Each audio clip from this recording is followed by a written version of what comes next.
Two simple wooden gates, passed by thousands of people every day on their way to Chelmsford. But no one knows what's behind them. Let's venture through and see some of the 634 residents who lie there. The New London Road Cemetery.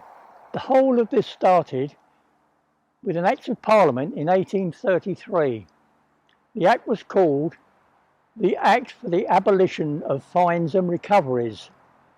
Very technical name, but what it meant basically was that the agents and administrators of the big land estates could actually sell them for the benefit of other people other than the firstborn son. Two estates in Chelmsford, the Fortescue and the Mildmay estate, both covered big areas of land. To reap the benefits of this, a group of businessmen in Chelmsford, 5 of them in actual fact, formed what's known as the Chelmsford Company, and they started buying all the land in Chelmsford to enhance the view as people approached Chelmsford, and they built New London Road. They also built a new Baptist chapel, and a hospital, and finally this cemetery, which was for nonconformists, as most of the Gang of Five, as they were called, were nonconformists. It was basically for Roman Catholics, Methodists and Baptists, because most of the men from that group worshipped at the Strict Ebenezer Baptist Chapel in Baddow Road, which is now the Salvation Army. The Chelmsford Company were William Wells, Isaac Perry, the Copelands, father and son, and James Fenton, a member of the Chelmsford Board of Health, predecessor of Chelmsford Council. And they formed the company to enhance the way Chelmsford looked on its approach and how it looked in the future. They did an extremely good job. The only perk they got out of it was they got a free burial plot in this cemetery.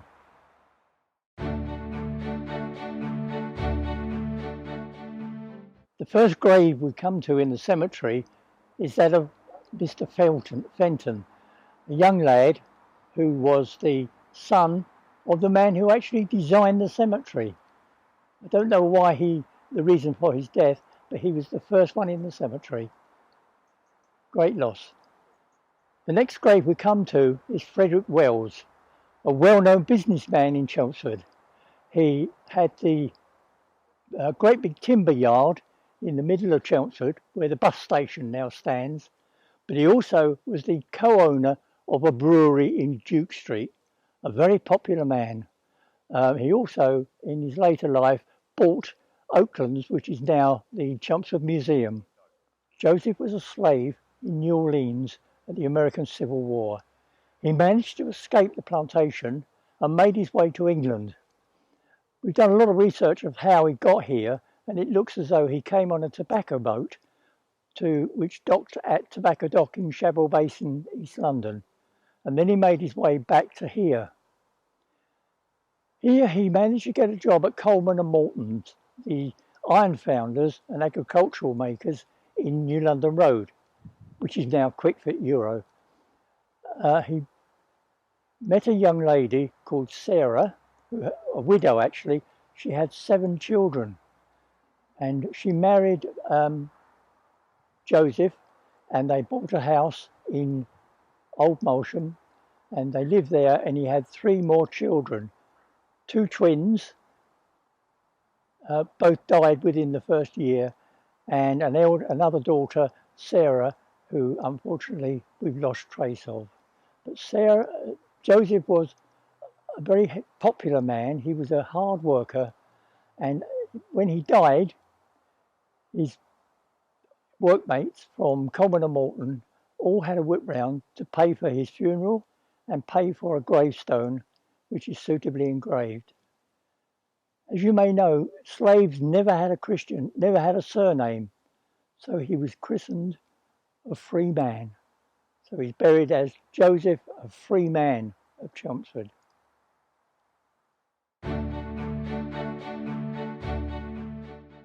The next one we come to is a Commonwealth war grave. It's of a ex-head boy of Kegs who was killed in a RAF flying accident over Rutland. I've tried to find the reason why the accident occurred, but the RAF have kept very quiet about it. It was just logged as an air accident.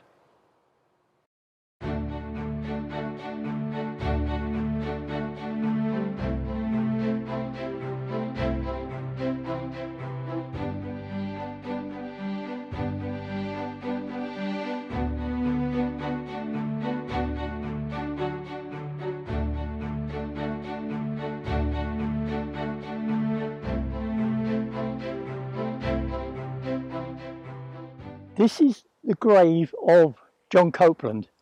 He was one of the wheelers and dealers of Chelmsford in those days. He was a solicitor and worked with his son John, and they lived in Belfields, which is now the nurses' home, or was the nurses' home next to Chelmsford Nurses Hospital. He was the brains behind all this area, the building of New London Road, the cemetery, lots of things that went on in Chelmsford. He was the mastermind behind it. There's a lovely story about when he died. When he died, he was placed in an oak coffin. That in turn was wrapped in lead foil. And then it was placed in that bottom there in a brick mausoleum. There are two schools of thought about this.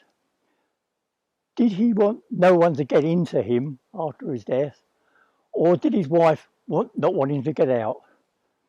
The choice is yours.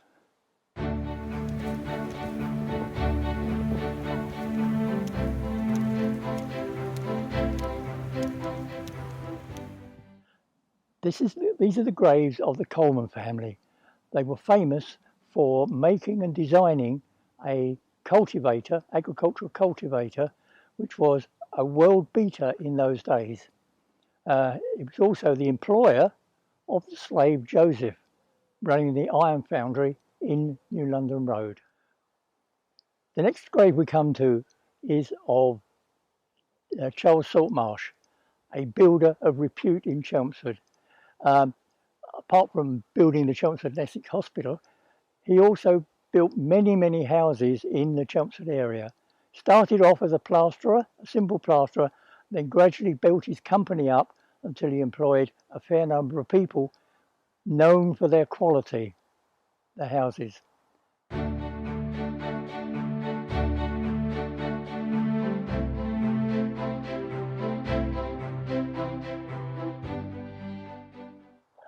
Amongst this undergrowth, there is another Commonwealth war grave. It belongs to a private Fred Watson. Fred used to work in the Chelmsford Co-op, proved very successful, and then was promoted to a under manager at Folkestone Co-op. When Kitchener called the people to war, he volunteered and was sent to the Royal Army Medical Corps at the Curragh in Southern Ireland, where he contracted stomach cancer, dying on the operating table, I'm afraid. When he came back for the funeral, he was met at Chelmsford Station by a Guard of Honour of the Yorkshire Regiment, who marched through town, stopping all the traffic, to this cemetery, and he was interred with a 5-gun salute over his grave, and he rests in peace.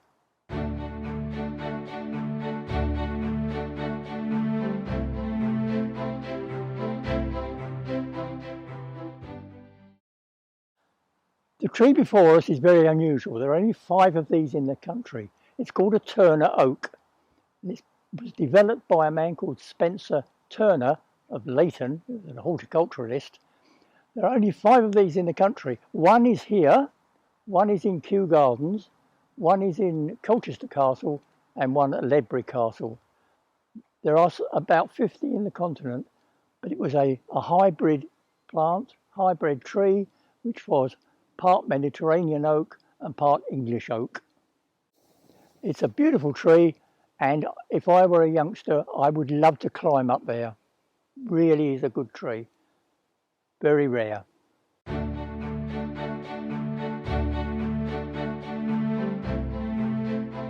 Now come to a grave which we always refer to as the doctor's grave. And the children always say, Doctor Who? And I say, that's right. It's the grave of Charles Pertwee, who was the grandfather of the original Doctor Who. Also the grandfather of the air raid warden in Dad's army.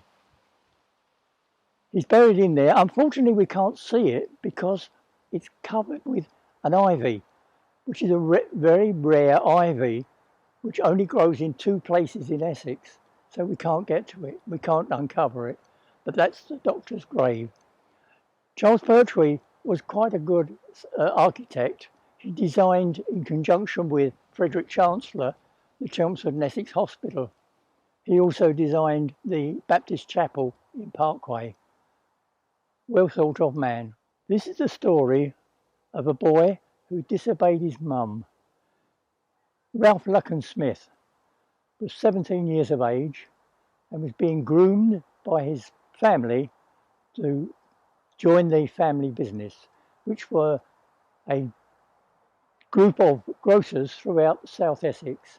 They had a big shop in Chelmsford, which is now Waterstones, and Ralph was sent away to a college to further his education and make him ready for business.